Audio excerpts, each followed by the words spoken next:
What are you doing in here with the villagers? Why did I hear a villager death sound? You did not? I didn't. Nobody's missing? Where did that head come from? I do not know what you're talking about. You I don't, drank a because potion of invisibility. You are talking to the cleric. it says Lord Gambler above his head. No.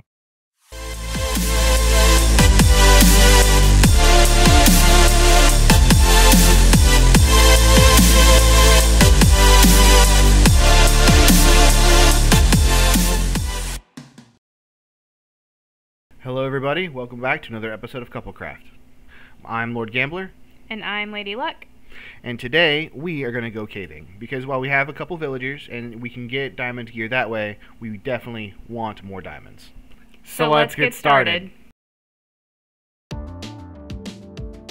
So anyway, when we got into post-production, we realized we had a couple audio issues with, well, all of the video footage for this episode. So what we've decided today is the entire video is going to be in the form of a time-lapse. And over the course of that time-lapse, we kind of wanted to discuss some of what we are doing and what we plan on doing for the future. As you saw in the beginning there, we do have a couple villagers in a dirt hut. We don't really have a long-term location for them set up yet, so we're just kind of keeping them there, doing a little bit of trading, getting some gear, while we try to brainstorm what we want our village to look like and come up with some ideas for that. The other thing that we did want to talk about today is long-term plans for chance encounters. See, Lady Luck and I have never done any kind of mega base or castle, either on our own individual single-player worlds or together, and so one of our long-term measures of success for this series is going to be building some sort of big fancy mega base. The hope is to have that completed before 1.18 comes out in full, and then we can explore 1.18 and its terrain generation, and we have a better idea of any kind of terraforming or structure building as we roll into 1.18 and get to experience all of the glory that has to offer. So we're thinking of maybe a steampunk-ish castle situation. Lord Gambler's not particularly a builder, as he said before, and I'm not really either, if we're being honest. I try to just look at things that I like, whether it's specifically Minecraft inspiration or if it's just the style that I like, and then trying to replicate that and then build from there. But yeah, definitely I'm not a builder either, so building a mega base will definitely be an adventure. It's up for debate whether or not the mega base that we have in mind is going to fit in a savanna. So it's possible there might be a move in the future, but we'll definitely let you know for sure if that's something that we're going to do. And a lot of the reasons for the steampunk theme or the steampunk idea is we're very, very big fans of the Toryama and the movies like Howl's Moving Castle and Spirited Away, and the structural aesthetic that you see. Howl's Moving Castle especially is just something that's always stuck with both of us. And so we kind of want to see if we can replicate something similar to that here in Minecraft. And like Lady Luck said, that may or may not work in a shattered savannah biome. So we're gonna build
as Lady Luck and I were putting away all of our glorious, glorious loot from that very nice mining trip where we didn't find any diamond at all, we were very, very bothered by all of the monster mobs and monster sounds that were coming from behind the mountain that were echoing all the way through the mountain deep into our treasure chamber. So we come around here to kind of clear out the area because there's just a massive overhang there, and in the middle of the massive overhang we find a skeleton spawner. Now the best way to clear out a skeleton spawner room is to put a little hole in the wall, one skeleton between you and the other skeletons, have them start shooting at each other, and then they'll all just kill each other for you, leaving one weakened skeleton in the room. Once you do that, like we just did, we go ahead and we place all the torches all the way around, and then Lady Luck and I started digging out the room. Because the benefit to these skeleton spawners is they automatically generate skeletons in midair and they will drop them down, which is unlike any other mob spawning behavior. They also will only generate skeletons, which means that this spawner will specifically be a very, very good source of bones, which means it's going to be a very, very good source of bone meal for farming and bone blocks for building. The other thing that you can do with these spawners is if you set up a collection chamber rather than a kill chamber, the skeletons will hang out in the collection chamber and you can just swipe at them with your sword as they keep coming through. And what that does is that lets you keep all of the enchanted armor, the enchanted bows, if they have any special arrows, that kind of thing. All of the fancy stuff that you can only get from a player kill rather than things that would just generally drop if the mob dies.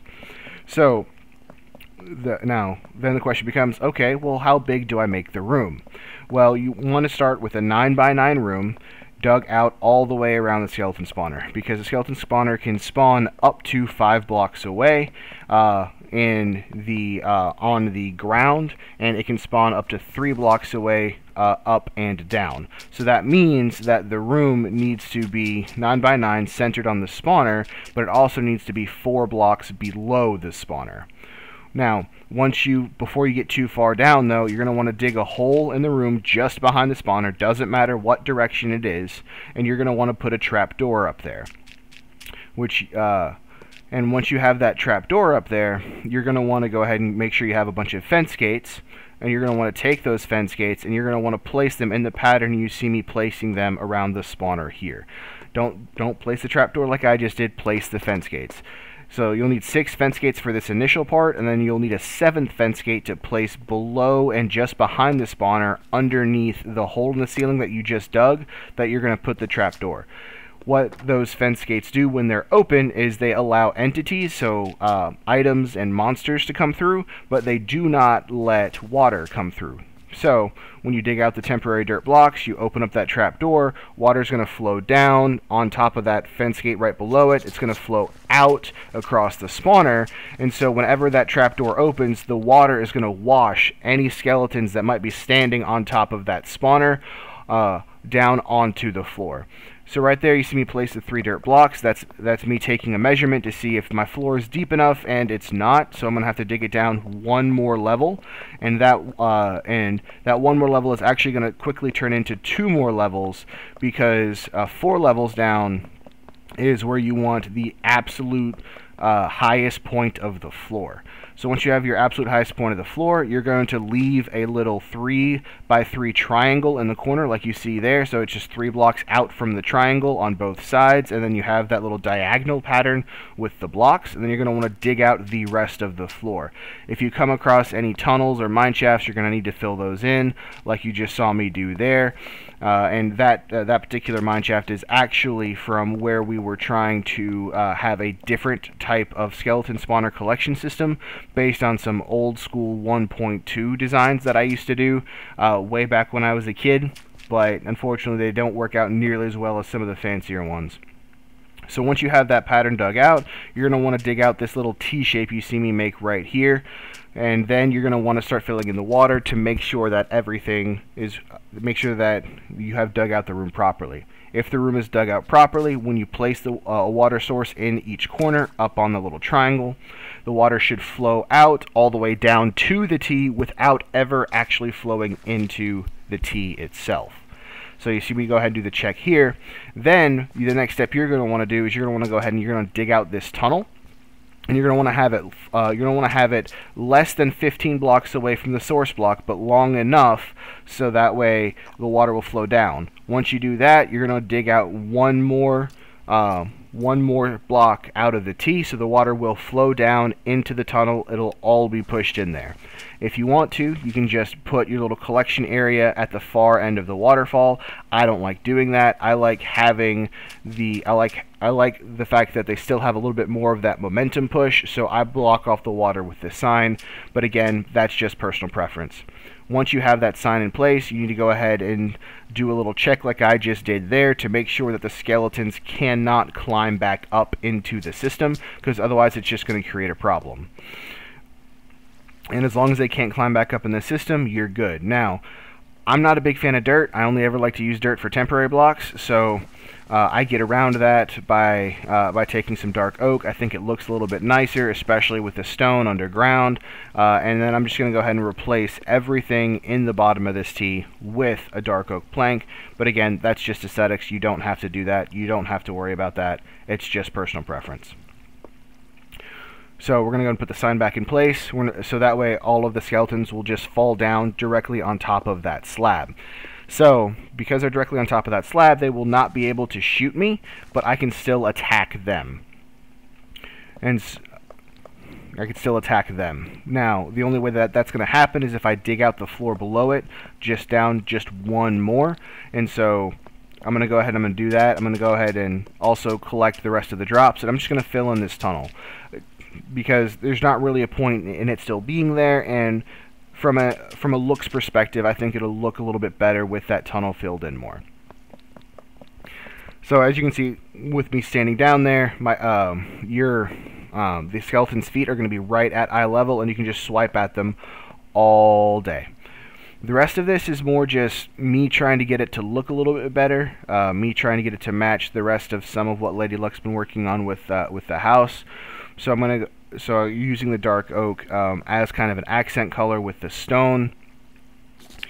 And then initially I was thinking that the chest should be as close to the entrance as possible to make it easier to access, but then I realized that just leaves an exposed area on the other side of the tunnel for no reason at all. So we're going to go ahead and we're going to move this chest real quick, and then once we have this chest on the other side, we're actually just going to go ahead and close off the tunnel, and so that way the tunnel just ends right there at the chest, because it's unlikely that Lady Luck or I are going to stand at this spot long enough to fill up more than a single double chest. Now that we've done that, for a little bit more looks, I'm going to use some upside down stairs, kind of make it look like a boat is coming in from outside or something else along those lines. Maybe it was an old pirate ship or something. I don't really know. I don't have a good story for it yet. And I was playing around with colors, and the oak just didn't look right with the dark oak. I was thinking the spruce might work, because I know that's something that you can do often in building. I've never been a builder. I'm a casual technical player at best. But I just couldn't get the colors to match or to look right. And so what I ultimately end up, what you're going to ultimately end up seeing me do is I'm going to make a little crafting table. I'm going to hide it behind the chest, because for me, I like functional crafting tables all over the place that I could use, but they're also just ugly. So I also like to hide them under not quite full blocks like chests or hoppers or things of that nature. And we're just going to go ahead and we're going to have a dark oak slab there. So maybe we were just digging a tunnel, and then this was an old petrified pirate ship or something else, like that. And now all we got to do is install the redstone. So I'm going to go ahead and collect that redstone, and I'll be right back. Alright guys, now that I've got the redstone, we're going to go ahead and we're going to close off the outside of the room. Now, we are in the middle of a savanna. I don't get a chance to build with acacia that often because, well, frankly, it's an ugly color that's hard to work with, at least in my opinion, and Lady Luck's as well. But Lady Luck isn't really going to be coming out around here, and I do kind of want to use some native resources. So what we're going to do is we're going to set up some tripwire hooks with string going all the way across, so that way any skeleton standing on top of the spawner is going to trip the tripwire hook. And then we're going to link up the tripwire hooks to the trap door that is above the spawner and all those fence gates. And so whenever a skeleton is standing on that spawner, his head's going to trigger that trapdoor, the water's going to come down, he's going to get pushed off, the tripwire is no longer triggered, the trapdoor is going to go ahead and close.